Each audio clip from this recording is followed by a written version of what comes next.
Welcome to Running It Back, the Lessons Learned from Sports podcast. Mike Palmer here, as always, joined by Tarlin Ray. Tarlin, how are you doing today? I'm fantastic. It's interesting. The last few times we potted, you had you're wearing a hat. Yeah. And, other than wanting to show off your haircut, which we had a long conversation about you going to the barber, but not sticking with the same person. That's so for playing, running it back deluxe. So you're playing For our premium members can hear that conversation. Be checking out Running It Back Deluxe coming soon to a podcast feed near you. We'll talk about playing Russian roulette, getting his haircut. Yeah. But the last few times you had a Mets hat on. Thought you'd have it coming on to the pod. I'm wearing a Dodgers hat, and we have had our struggles. Yeah. Lost a tough game last night that we should have won. You just took it to the Padres. Before we go, it's like, where are you? Are you in or out? What's happened to you? Are you still? I'm a believer in Uncle Steve Cohen's long-term capitalization in support of our strategic future. What does that mean right now? It means we may not exactly be firing on all cylinders, but we have the foundation is there. The long-term spend will be there, and I'm confident. I think we'll make the playoffs, and then we could do some damage. Same as last year. We're a tough out. We get hot, catch lightning in a bottle. It's baseball. Anything can happen, baby. All right, we'll see you in 29. Okay. Yeah. So you told me I was bearing the lead, and when we were talking ahead of hitting record, but in 7 days from now, I will be on a flight with my wife and my older daughter, and she's going off to college. It's wild to think about. Yeah. Think about your time as you're trekking down to Florida. My 6-year-old, will there be college in 10 years? That's the question. A good liberal arts school. We will have to take a couple of flights to get there. Yeah. We've already shipped off a couple of boxes. And I can't. Your Lakers purple may still work. Close enough. I have to double check the hexadecimals, but you're in the neighborhood. The Pantone colors, a little off, but it's purple and yellow, so we're in the right. It's we're in the right lane. I've been trying to get my head around my daughter with a roommate with in 160 square foot, 61 square foot room. Oh, okay, 161. That extra square foot goes a long way. Yeah, and the closet. They actually have online a video of what a standard room looks like. Can't see the desk. It is the messiest double, and they're just like, our room. Is it furnished, or like can you? So you have a desk. I think there is already a microwave. You have a bed, which you can elevate, so you actually can use the space under the bed, and you have closet space. They are in what is a 7-pack. So ultimately, 1 bathroom for 3 girls and 4 guys. Ooh, interesting. And she did get what she wanted was premium spot in the freshman area. But other than that, we are sort of looking at old videos. And it's like heavy nostalgia phase, right? It'll be fun. She's ready. Yeah. She's ready for prime time. As Buddy said, sad to see him go, but you know what? They'll be back a lot. Yeah. The nest will be full for the foreseeable, I would think. But it's not just college and back to school season. It's also a little something called the NFL. It's about to kick off. So in the long and storied history of this podcast, dating back to 2020, we've been mostly an NBA podcast, but we've also done our fair share of NFL conversations, and we wanted to bring it back to the foreground because we also got kind of burnt out. I remember reaching out to you during Summer League, and you were like, I just need a break from basketball, dude. The fields need to go fallow so they can bloom again. We'll be back free agency again. I was waiting for the 2-month Ozempic to see how Luka looked. What am I going to talk about? He's looking pretty fit. We'll see. We'll have to hold, but this is not an NBA show. He moves his puppies on defense. We'll hold on. It's also not a gymnastics show. It's not. It's U.S. Open's about to happen. It's not tennis. It's not golf. Folks are starting to compare Scotty Schefter to your fella, the El Tigre. But it's also not a golf podcast. El Tigre won 5 times in a season, 6 times, and Scheffler's done it once. Still great. But he's got that chip, he's flirting with some of the magic. But what pod are we? What pod? What are we talking about? Not about that. What we're talking about, for those of you who stuck around for the past 5 minutes to make it to this point, we are talking about the NFL. We are talking the Flores case came back. The NFL. We'll probably mention Eric Bieniemy, but that's still bearing the league. We're going to talk fantasy football. We're going to talk the history of fantasy football, and we're going to get folks warmed up. Lessons learned from that history. How we feel about fantasy, maybe a tip or two. I don't know. Where do you want to go? What do you want to talk about? So this will also be a battle of AI, as I know you made fun of me for 5 years as the prepper research, and I see you did some deep Gemini research. Yeah, you're John Henry, and I'm the locomotive. Yeah, as I was brute forcing. Yeah. When football season comes, you often say, I'm present, and I don't watch a lot of baseball. I'll definitely follow the scores. I will watch NBA, especially in the playoffs.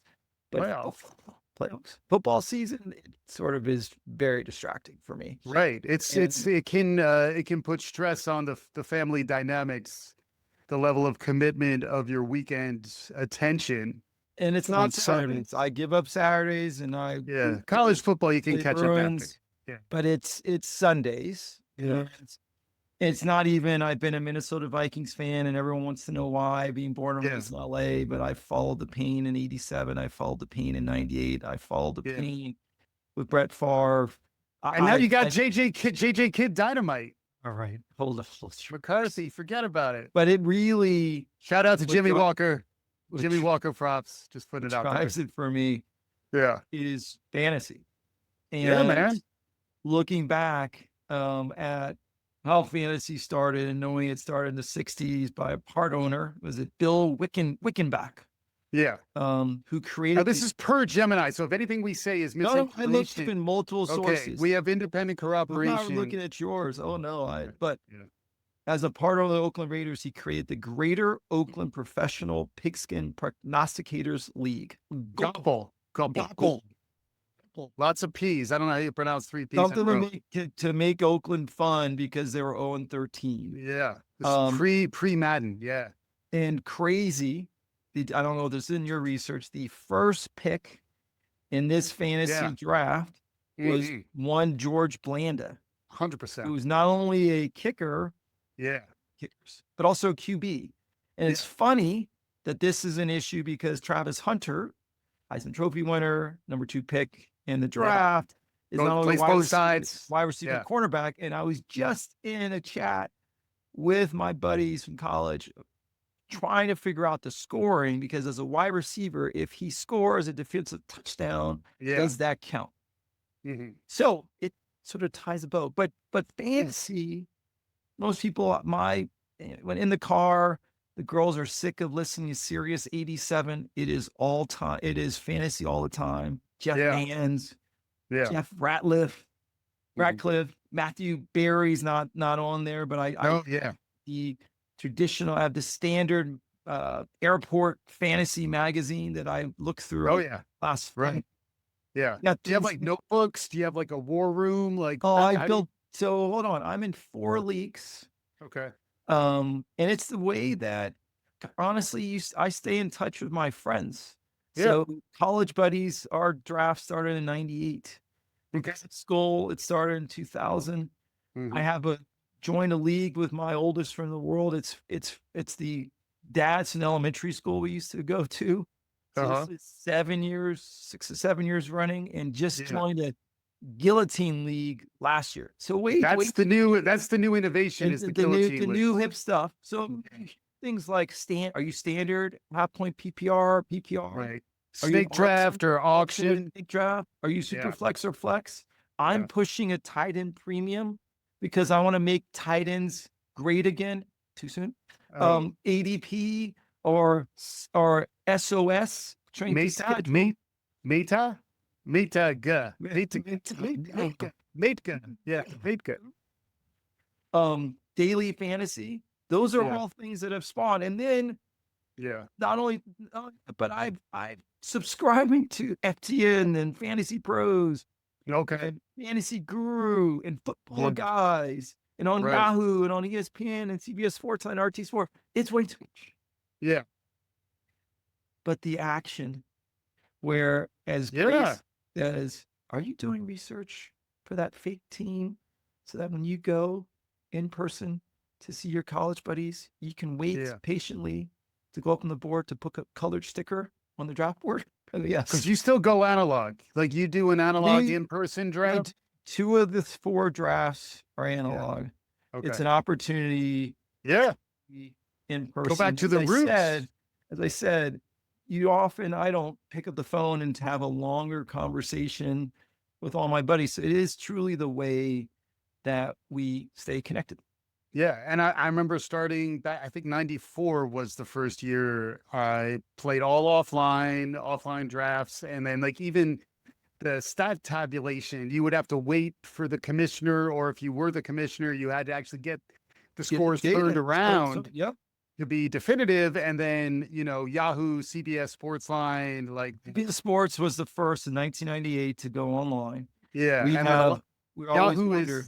Yahoo took over the market share for a long time, and then ESPN got in there as well. But there's still, and now to your point, daily fantasy gambling began in the last few years. And 2009 was when daily fantasy came with FanDuel. 2007, Matthew Berry was the first fantasy analyst. Yeah, and Bill Simmons kind of made a big chunk of his impact by hopping on the fantasy bandwagon early, and then Nate Silver, a little more on the baseball side, turned that into sort of football knowledge. But the thing that I find interesting about it, and this is sort of the connecting this to work life as the founder and CEO of People Genius, is that the People Genius? How am I pronouncing it? The People Genius. There is an element of it that is the whole Moneyball concept of like, if you can quantify things and make personnel decisions based on something very quantifiable and turn that into an outcome, it does signal that you have a better eye for talent and perhaps luck in the case of fantasy than the person you're competing with that week. I think there's interesting parallels in that the more analytical among us, the more quantitative folks who are thinking about their organization, thinking about how people are performing, there is a real appeal to fantasy sports, because fantasy football in particular, because you find out really on a Sunday, although the football season spreads out a lot, like it has that compressed energy of, were my bets on how these people are going to perform right or wrong, and how did I compare objectively to someone I'm competing with? There's a real purity to it, and I think it also it's a lot of luck. But it does connect. There's a lot of luck. So you get someone who get injured, and you make a high first, second, third round draft pick, and they get injured. Like you can't control. That's not a control. Of course. It's all. There's a lottery element to it. But my point is, there's also like a general management component. 100%. 100%. What I miss is everyone can get access to this information, and there's tons of fantasy gurus and fantasy pundits. Everyone knows Stephania Bell. If you want to, I've created Palmertron 5000 to manage my entire fantasy operation. Awesome. It's an agent that I'll be deploying across. What we call is, you're a patsy. Come join our league. We'll take your money. So there are no surprises. A new 7th rounder on the Washington Redskins just went off yesterday. He goes by Little Bill. He likes to be called Bill, even though it's not his name. So it's hard to have the person who you might have watched some random preseason game and then surprise people. The sleepers are harder to find now. The 3rd round, when we picked Arian Foster in his rookie year, and he went off, and everyone thought we reached, but it was we saw him pop, in 2 preseason games. It's done. I mean, it's like LaDainian Tomlinson wasn't LaDainian Tomlinson he was always a good pick, but you did not expect him to be the dominant force that he was in the early 2000s from a fantasy perspective. It's a nice, called out one of my buddy's favorite. Like he has an LT jersey. That is his all probably. I mean, he might be the fantasy football GOAT. It's debatable. He's definitely in the top 5. I don't have my list prepared. I'll have to. We did not have a list prepared. I have to talk to Jim and I have to see how fast I can. Years. I don't know how fast I can. Are you going up a year or over? Dante Culpepper. You know, why are you bringing up some Randy Moss? Randall Cunningham's 1998 year. Like we had some. Yes, Warren Miller. That's team. I don't even think. For the Oilers, I know, but I'm just saying, was he already retired before fantasy Did he became come back? Pop? He was I'm sure he was in there a little bit. Probably like late. So anyways, we're at a point. There are folks who've already drafted. We have not. Right. So I have finished one. How much are you at liberty to divulge now? I mean, we need to hold this back until after your draft so that I haven't drafted anyone yet. But I mean, if among our many listeners, if your fellow competitors hear your breakdown, you gotta, plus maybe there's what we keep behind the paywall. I don't know how much you're willing to share in terms of at this point, especially when you're in a league for 25 plus years, 20 years, tendencies. So you're going to give us the Glengarry leads though? Is my point. I don't want you holding out on in my main home league. They know, the group knows that we love backs. We love running backs. Right. I imagine this is an auction. No. So I'm in one that is a half point PPR, and I have put forth a new rule that I want to change tight ends to a full point because tight ends are irrelevant now, other than the top 3 or 4. So I'm trying to make tight ends. So they get a full point for a catch. Reception. Correct. Then I'm in a full point PPR auction, $200. Do you have like the canon? Like, are there amendments to your constitution over the years where this rule change happened? Oh no, there is. You can go into. We have one of the oldest platforms, RT Sports, and there is a rule. You go to the rules. There's a history of when the rule was entered. Michael Bagley law, where a kicker got hurt. So if the kicker gets hurt on a Sunday, you can pick up the team kicker, so you at least get the points to not get penalized. Oh yeah, there's a whole history of it. Right, the George Blanda rule. Yeah, exactly. So buckle up. Red Zone shook people because the Red Zone acquired by ESPN. So there was this thought. Is it a new subscription or it's on ESPN Plus? I don't know. More worried that we're going to lose our main guy, Scott Hansen, and that the only rub Red is Zone. Yes, I think they're going to be commercials, which is kind of a jam. But I will carve out 10-1. No one's up really. This is West Coast. This is where 10-1 West Coast time. Pacific time was pretty good. And then we can Pacific go off. time is better. My daughter's off, so there'll be less demands than my time. Right. I'll be invested. But anyways, I have co-owner in all 4 leagues, so it's also you also are dealing with the dynamics. You talked about general management, and also it's just peer-to-peer dynamics. You have it's almost like you have your work partner. You have to figure out how to communicate. You have to give. Oh, like because you're co. Now you're co-owning. Are you co on all 4, or are you solo on any? You're a co on all 4. And are you competing against fellow co's, or are you some are co's and some are not? And you see the co's are harder. The co's are harder to trade with because you reach out to one. There's always one that you always reach out to, and I like it. I got to check with my partner. So you're saying bros over co's? I don't know. I'm not sure how this solos over co's. I don't know. Yeah, solos. So, right. Let's not be overly gendered. Come on. Fantasy season. I can't wait till I'll be in just outside Chicago putting that first sticker up. By the time I missed the draft. So we just restarted our high school draft. So I'm in 5. Okay. I mean, and then just to clarify, like going in, so you like backs. Backs are generally undervalued now in the modern thinking, right? It's like they're kind of interchangeable. They also could get hurt. they're very few 3-down backs. So And if a there's lot of way, them don't make it through the season. So that's right. the question. Although coming out of last year where Saquon Barkley kind of went against the Sharps, who might have said you don't need a back, and him and Derrick Henry. Yeah, we had Derrick Henry on 2 teams. But you're talking general managers are undervaluing backs because they think they can find a back in the draft versus general managers of fantasy teams. Fantasy.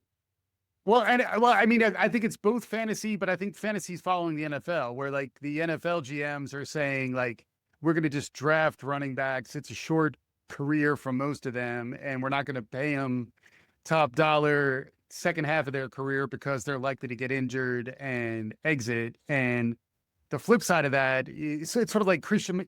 Do you get a Christian McCaffrey or do you get a Saquon Barkley? And how likely is it that Christian McCaffrey gets hurt yet again?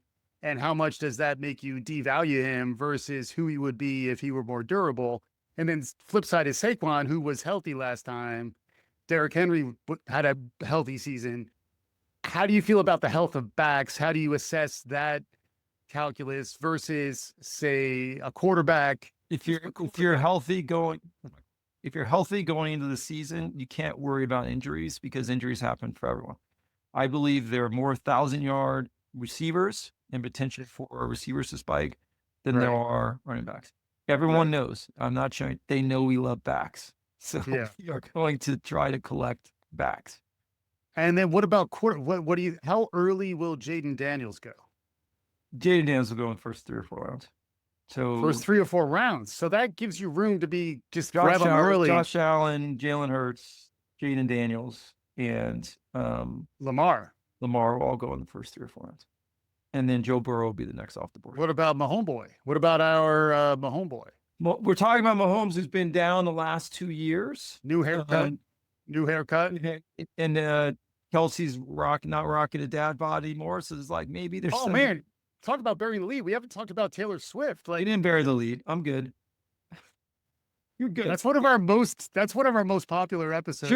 True. We're excited about her new. We're ready. We're ready. Album. People deep cuts are trying to figure out whether or not Travis Kelce's new team will be Miami Dolphins because of the color of the album. There's a lot going into it.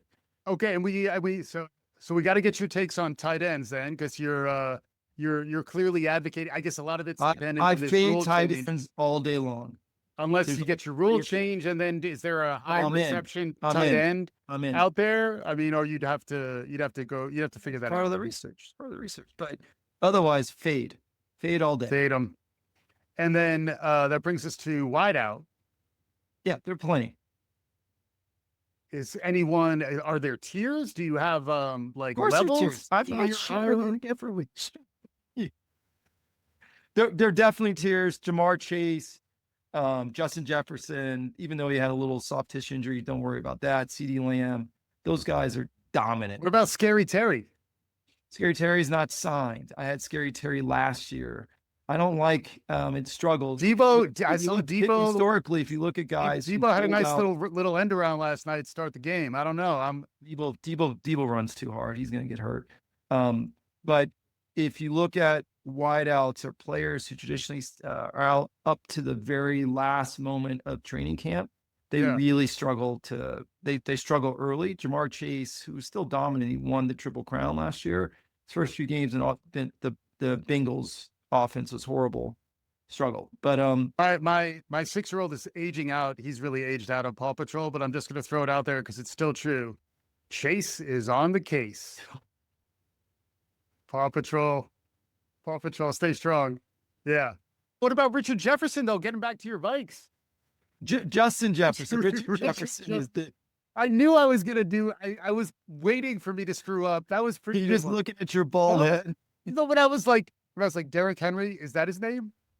It's like, what's going on, Mike? Get some of that confidence, irrational confidence. Podcast like Lance Stevens. That's what I always tell myself. Justin Jefferson, Jets. He's the man. And so I'll leave you with this. I know we are going to bounce from fans. We got to make sure we hit on what's going on with the Rooney rule. But for a moment, if you look at the top, not for a moment, but if you look at the top 7, 8 wide receivers in the league, 4 of them went to LSU. Justin Jefferson and Chase were on the same team with Burrow. Right. And Malik Neighbors and Brian Thomas Jr. were on the same team. That is why we're whatever. And you look at history, and we can look back. Shout out to Malik Neighbors. Don't snooze on Jackson throwing some darts. Jackson is throwing some darts. And I keep saying this, and it's true. He's dumber than Eli. It's because he's throwing. I'm just saying Eli's smarter than you realize. Right. And Jackson Dart is not. But dude can ball, and I think he can ball out the way Eli can. And so we'll see. We'll see what happens. You should be excited, but Malik with the little back issue worry. But those 4 dominant, what's in the water down at LSU, that is pretty amazing. So some gumbo, some etouffee. So you mentioned Flores, some jambalaya. Yes, please. You were so good until Paw Patrol, and then he lost your mind with Richard Jefferson. Let's take good, dude. It's not good. It's what people like. It's what people like. Yeah. Oh no. No, this is going straight as is. I am not editing this. Flores. Yeah. Back in 2022, he was fired from Miami Dolphins. He then had a chance to interview with the Broncos, Giants, and Texans, but he said it was a chance to see him interview. Sued the NFL. Yeah. We covered it. We can include links to those. It was happening in real time. We were on it. In fact, I think our Bieniemy show, which is one of our first Eric Bieniemy Rooney Rule, our Rooney Rule stuff back then was a bigger deal because it was also like post George Floyd. So that stuff was popping. Yep. And then Flores hit like right after, and then please proceed. Yeah.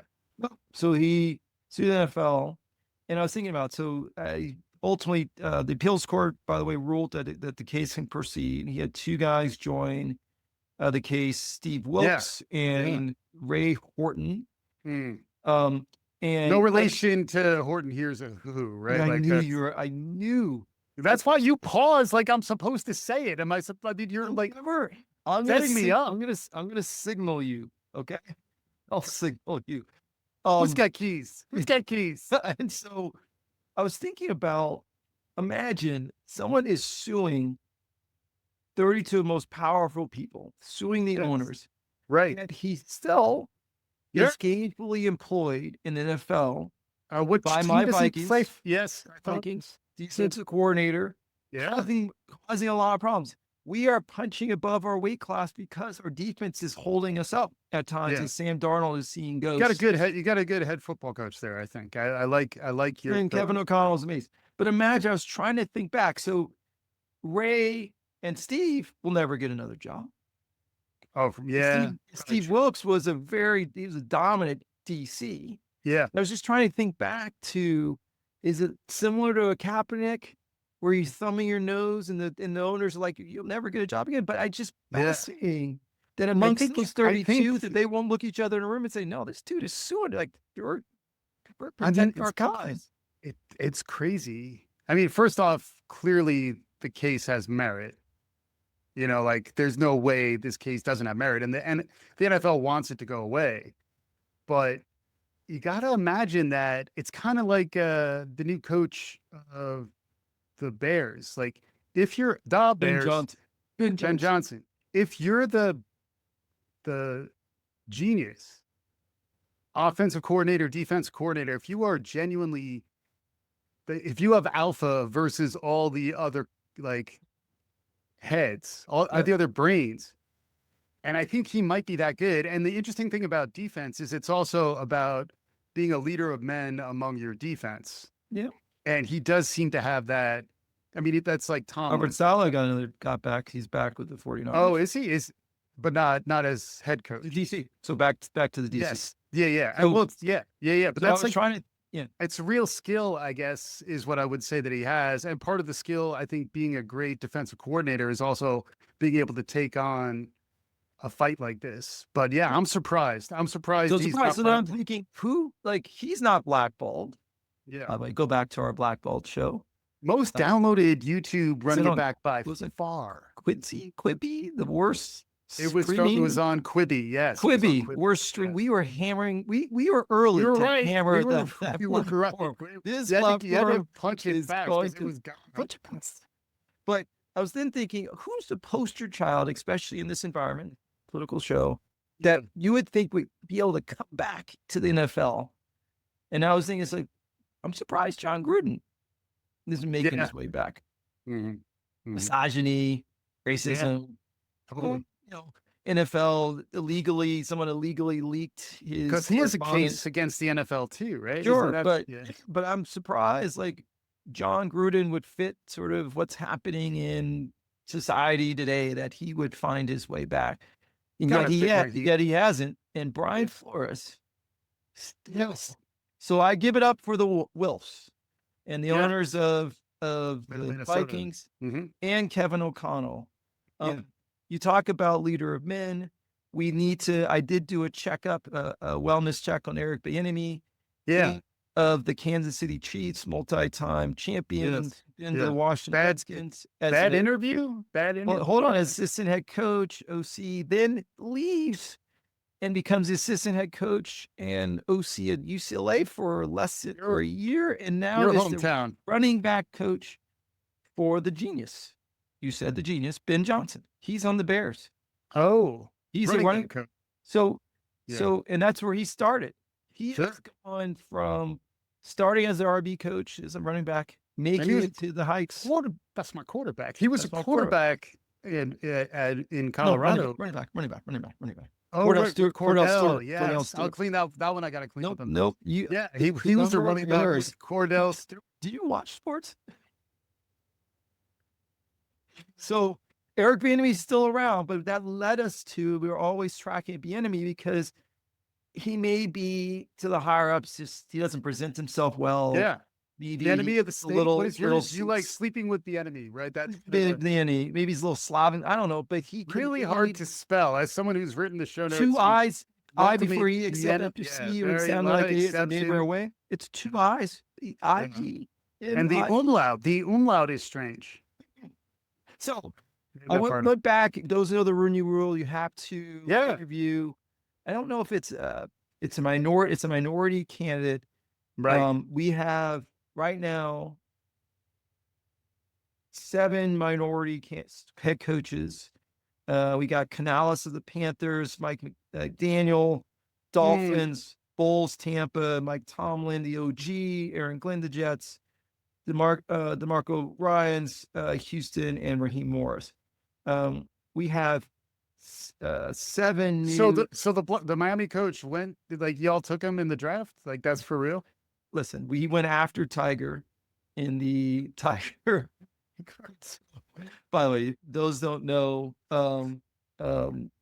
the race draft that was on Chappelle Show. The Chappelle Show is probably one of the best 10 minutes of sketch comedy ever. Oh, and not woke at all. And everyone, no one can be in their feelings. No. So, 7 new head coaches came into the NFL this year. One of them is a minority candidate, and that's Aaron Glenn. All of them, 5 of the 7 are first-time coaches. 2 are returning, and we have a retread with Pete Carroll, with Vegas, and we have Mike Vrabel. You got that light dot right in the middle of your face, by the way. Oh, I don't know what it's like. Mike. It's on brand. It's on brand for you. It's all totally on brand, and the lights are. Mike, I'm not editing. So 2016, I went back to 2016 just to see how many minority coaches. 16, we had 6. 17, we had 8. 18, 8. 19, 4. 24. So this is the moment. George Floyd, 4 head coaches. We do our Rooney Rule show. 21 was 5. 22, 6. 22, 6. 24 was the height at 9. We're back to 25 at 7. So I was like wondering, so the only person we say it's the OG, Mike Tomlin. Yeah. Is the only one that's been here around for 10 years. Yeah. Mike McDaniel has been the second longest tenure. Yeah, that's probably not going to last that long. The hot seat is as hot as you can possibly be. Exactly. And when you think about, I mentioned the retreads, there aren't many. I haven't seen a minority coach other than Ron Rivera, who was Carolina Panthers and the Redskins, who has gone and got a second head coaching job. Ron Rivera is another guy who could kind of pass as white though too. I'm just saying. I'm the one. I will be the arbiter. I'm trying to ruffle this a little. I'll be the one. I hope the comments are on fire at my Palmer. Oh man, I almost knocked over my. And if you're watching, screen. I asked him what vibe does he think he's giving off with that haircut. Please provide feedback on that as well. Exactly. Things have changed, but it's really changed. Yeah. And so what's going to happen with the case? What's going to happen with the Flores case? The case is interesting. I leave all the legal. You don't have like a fantasy litigation league that you're going to draft the Flores case for? He has a case. The thing that doesn't have any teeth is the Rooney Rule. Is he going to settle though? Like probably, right? Why don't you settle? But in this environment, when DEI practices are being stripped away, race and admissions in college is being stripped affirmative away. action. Yeah. We're talking about Target losing up to, they think, $12 billion because of backing away from DEI initiatives. Yeah. Is this something that will be a thing? 54 to 57% of players, something like that, 60 maybe, are back in NFL. Mm-hmm.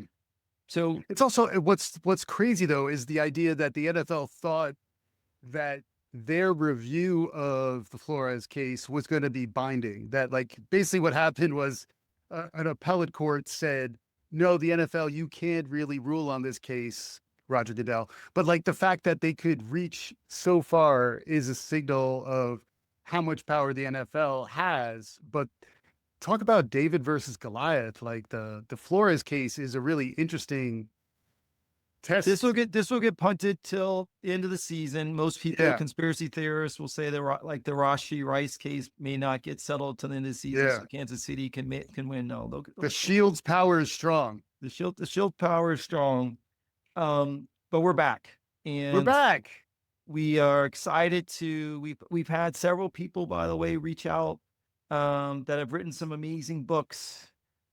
Things that are psychology of sports and some other. We even had someone who looking at sort of the history of feet and how important it is to have the proper shoes when it comes to sport. I missed that one. You're getting all the good leads. So we are excited to have those come our way.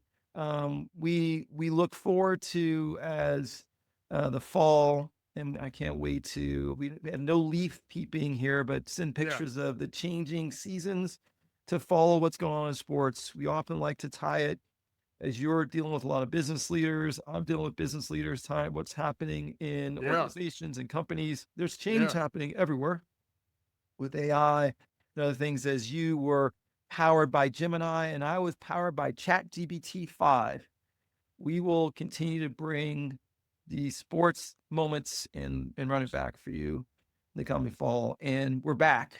We're off our summer hiatus. Yeah. Don't call it a comeback. Running it back. You're proud.